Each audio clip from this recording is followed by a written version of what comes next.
But then she comes out, and she comes out in a highly produced fashion, an address with the flag and teleprompter, obviously, and creates a whole new controversy. So let's talk, Bob, first about, was there any good approach for her? Wasn't she going to be criticized no matter what she did? Oh, I don't know. I think Governor Pawlenty had a good idea, which was to suggest that there never should have been gun sights put over her district and some other districts. I think she simply could have said, I'm sorry, I don't think it had anything to do with this, but I wish we'd never done it. And I think that would have ended the controversy and helped her. Instead, what she's done is basically appealed to Glenn Beck and her base with this video that she's put out there. The use of the word blood libel, for example, is extraordinary. It refers to centuries of the killing of Jews in Europe. She says in the piece that there is no reason to believe that, or that we should not be deterred from the kind of speech that she wants to engage in by those who embrace evil and parade it as good. Now, who's evil here? This is a Manichaean view of the political universe where you're either good or you're nefarious.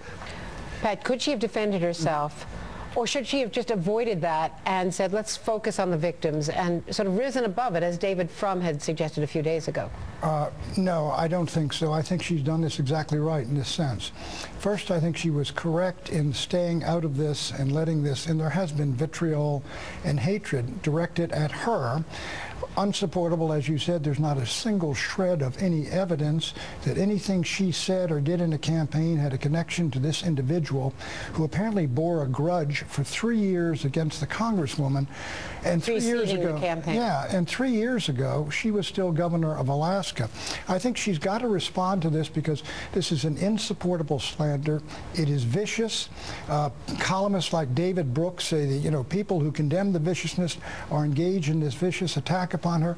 I think to say what she did, call it what it is reprehensible and insupportable slander.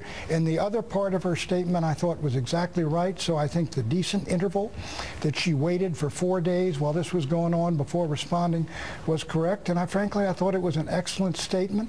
With regard to the phrase blood libel, that of course refers to the libel that was used in the Middle Ages, charges against Jews which were utterly unsupportable slanders. And I think she's using it in that context. Well, Bob, if she had avoided the phrase blood libel, perhaps she didn't know of the context of that phrase. It has been used elsewhere. It was used in the Wall Street Journal by a columnist. Maybe she was ignorant of it, you know, to give her the benefit of the doubt. I think it is amazing that Sarah Palin goes out there and suggests, for example, that the people who disagree with her are evil. Mm-hmm. I don't think she suggested the people disagree with her are evil. Oh, Pat, she did. Read the statement. Read the statement. Those who embrace evil and parade it as good. Let me say this about Sarah Palin. Read the statement. She is not a dispenser of hate, Mr. Shrum. She is a victim of hate. I didn't say she was. I said she just suggested that the people who disagree with her are evil. Now, we're vigorously debating, Pat, but I'm not saying you're evil. Thank you very much. What I'm saying is, well, but I hope you would say the same thing about me. She's a victim of hate, and I think there's an awful lot of people. Come on, she's no victim. In the last several days, she's no victim.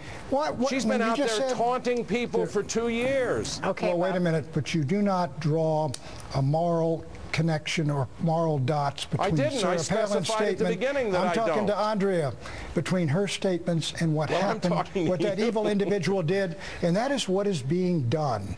And that, to me, is unsupportable slander. It is outrageous. She has a right and an obligation to respond after taking this for 4 days. And I do think people have been responding to the people who have been doing this, and we know who they are. And we're going to have to leave it there.